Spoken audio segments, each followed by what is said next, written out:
Tesla, we just think it's a must-own here because we frequently speak with investors that say, I want to put together a long-term EV or AV-exposed portfolio, but I'll never own Tesla. Well, then you run the risk of not owning the company that could make all the other stuff you do own obsolete. Due to the fact that Tesla has zero internal combustion entanglement and is in a position during an arms race type of forces to attract capital and talent without having to defend any of the melting ice. That is something we think is underestimated. So the thing that we think is being ignored is the 98% of their revenues that's coming from ice may be dramatically overvalued. We're running scenarios where the value of ice is massively negative. These auto companies have the burden of managing out this asbestos-like toxic tort-like, tobacco-like liability. Adam, I feel like it was in some ways a reluctant call because you were underweight over the summer. Did anything change fundamentally with actually Tesla, or is this more of a macro call now? Oh, look, Tesla, we just think it's a must-own here. And I say that because we frequently speak with investors that say, Adam, I want to put together a long-term EV or AV-exposed portfolio, but I'll never own Tesla. And we kind of take a deep breath and say, well, then you run the risk of not owning the company that could make all the other stuff you do own obsolete. And so while we do have better ideas in our recommendations for EV and AV exposure than Tesla, one of our most important messages to investor is that you still have to own Tesla as a bit of insurance due to their leadership and ability to attract and importantly to deploy capital. And I think the next year or two, you're going to see them really dial that up as they become an infrastructure company, drafting on all these projects and infrastructure bills all over the world.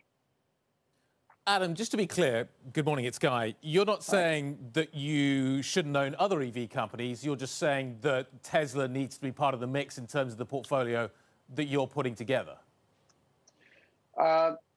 Yes, that, but also that due to the fact that Tesla has zero internal combustion entanglement and is in a position during an arms race type of, forces to attract capital and talent, perhaps more efficiently, more advantageously, without having to defend any of the melting ice.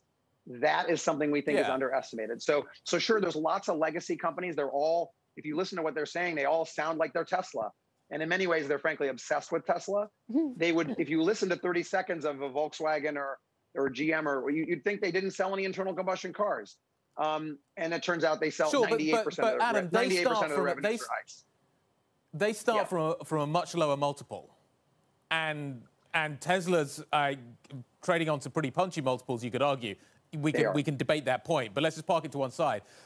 You're right. Volkswagen's gone from, 120 to 240 in the space of about 6 months. You do wonder whether there's more. These guys were valued as if they were going out of business.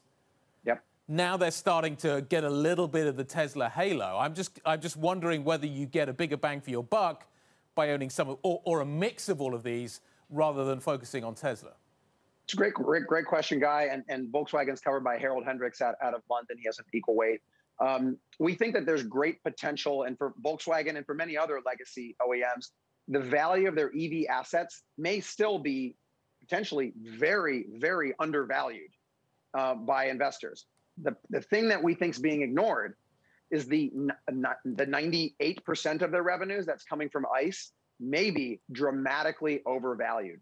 Guy, we're running scenarios where the value of ICE is massively negative.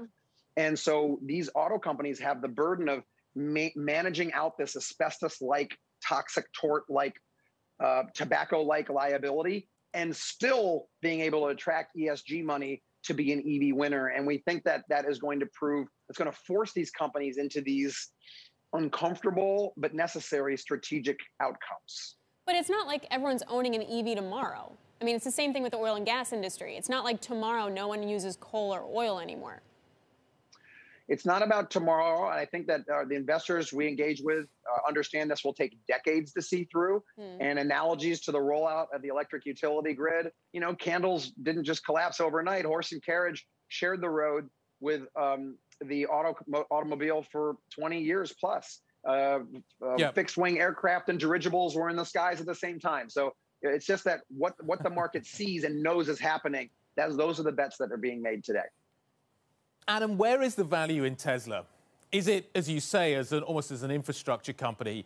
Is it in the chemistry? I'd be curious to know your views on who you think is going to come out with a solid state. And if that's not Tesla, is that a problem? You're kind of more cautious on China as well. I'm interested to see kind of where that valuation kind of stacks up versus the others as well. What is Tesla? Because I'm still, years after Tesla was launched, confused as to this kind of shape-shifting valuation model that is applied to this company. So I think a good heuristic, if you think about the value of Tesla, is to think about Apple, okay? One of the worst kept secrets in tech is that Apple's developing a car.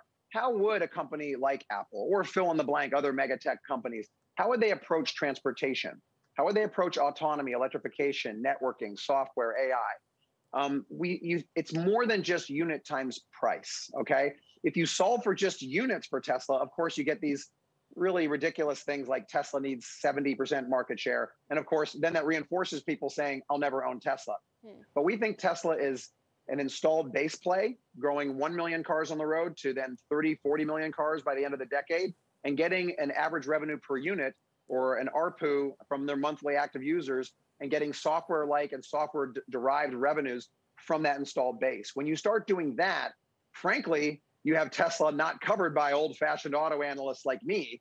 I genuinely believe this, Guy, if we at Morgan Stanley do our job properly over some number of years, it will be covered by our tech or software team, because it'll make sense. That'll be the model, and they can comp it versus those types of stocks instead of looking at a legacy auto company and saying Tesla looks expensive and then dropping the mic. So how do you, okay, that's one way to look at that. So Tesla becomes a tech company, but do the tech companies become car companies? Like, how do you see the Apple car playing out? So this is important. We think that Volkswagen, obviously, as a national champion and one of Germany's largest private employers, they're going to make a run at EVs and they'll have some degree of success. We don't doubt that. So you could say that Elon might be annoyed or a little, distracted by Volkswagen. But what we think he's really focused on are the Apples and that genre. Those are the ones that can really, really get a big chunk of the market globally and in the US.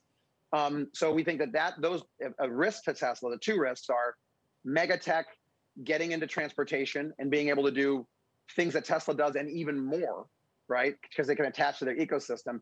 And then the other concern, which Guy brought up, is, and it's not really to single out China or even Tesla, but we think as the automobile becomes a transport utility like telecom and electricity, you'll see national champions and national security walls going up where this industry isn't global anymore. And it's not right to have a US private company taking people around in the streets of Wuhan over time. Adam, one final threat, which I always think about when I think about Tesla as well, and I appreciate what you're saying about the migration to kind of software-like multiples.